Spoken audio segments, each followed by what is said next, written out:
Tere kõigile! Täna võrdleme täisarve. Kõigepealt tuletame meelde, mis olid täisarvud. Täisarvude hulk koosneb naturaalarvudest ja nende vastandarvudest. Ole hea, pane vihikusse ka pealkiri täisarvude võrdlemine ja kirjuta ka täisarvude hulga mõiste. Järgmiseks joonesta endale arvtelg ja kanname siia siis peale täisarvud.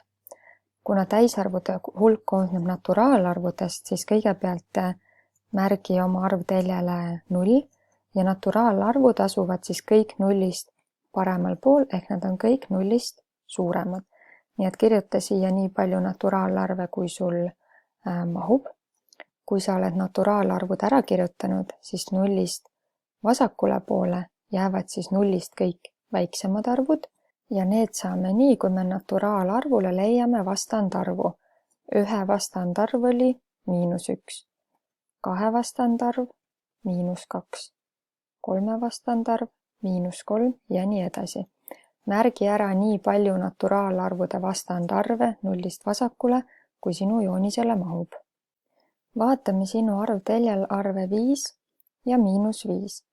Me õppisime, et arvu kaugus arvtelje nullist nimetatakse arvu absoluutväärtuseks. Võta 2 värvilist pliiatsit ja värvi ära arvu 5 kaugus nullist ja arvu -5 kaugus nullist erinevate värvidega. Sa näed, et arv 5 asub nullist 5 ühiku kaugusel ja arv -5 asub ka nullist 5 ühiku kaugusel. Järelikult vastandarvude absoluutväärtused on võrdsed. Pane see ka endale vihikusse kirja. Täisarvude võrdlemiseks kasutame juba sulle tuttavaid võrdlemise märke. Ja võrdlemisel tuleb sul siis mõelda, et kus asuvad need arvud arvtelje peal. Siin näiteülesandes on sulle ette antud arv 1 ja -9. Vaatad oma arvtelge. 1 asub nullist paremal, -9 nullist vasakul.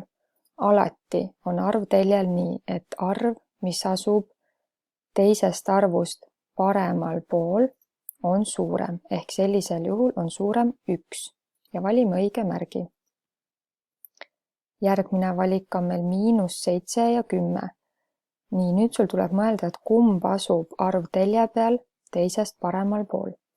-7 on siin, 10 on siin. Näen, et 10 on paremal, ehk 10 on suurem ja alati, kuna positiivsed arvud on paremal, siis positiivsed on suuremad. 3 ja -7. Juba näen, et 1 on positiivne, järelikult see on suurem.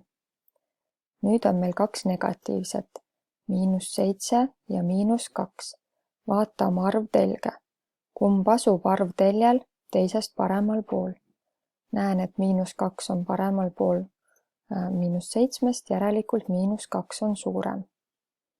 Teine ülesanne, mis ma sulle täna annan, on arvteljel 2 arvu kauguse mõõtmine. Sulle tuleb ette arvtelg, siin on märgitud 2 punkti, A ja B, ja sul tuleb leida kaugus. A on 6, B on 7, nende vahe on täpselt 1 ühik. Võib ka tulla negatiivsete arvudega, kaugus on sama. Loen, mitu sammu ma siis ühest teiseni liikumiseks teen. 1, 2, 3, 4, 5, 6. Nii et nende vahe on 6. Siit samamoodi 9-st 20-ni loen ära sammud, ja 1, 2, 3, 4, 6, 7, 8, 9, 10, 11 ehk sama kui 20 -9. Nii, siin on nüüd -14-st -7-ni, jälle loen ära. Ja 7. Ja see kaugus on alati positiivne. Ükskõik, kas arvud on positiivsed või negatiivsed, just nii, nagu oli arvu absoluutväärtus, alati positiivne, sest absoluutväärtus näitab ka arvu kaugust. Ma loodan, et sa saad tänaste ülesannetega hästi hakkama.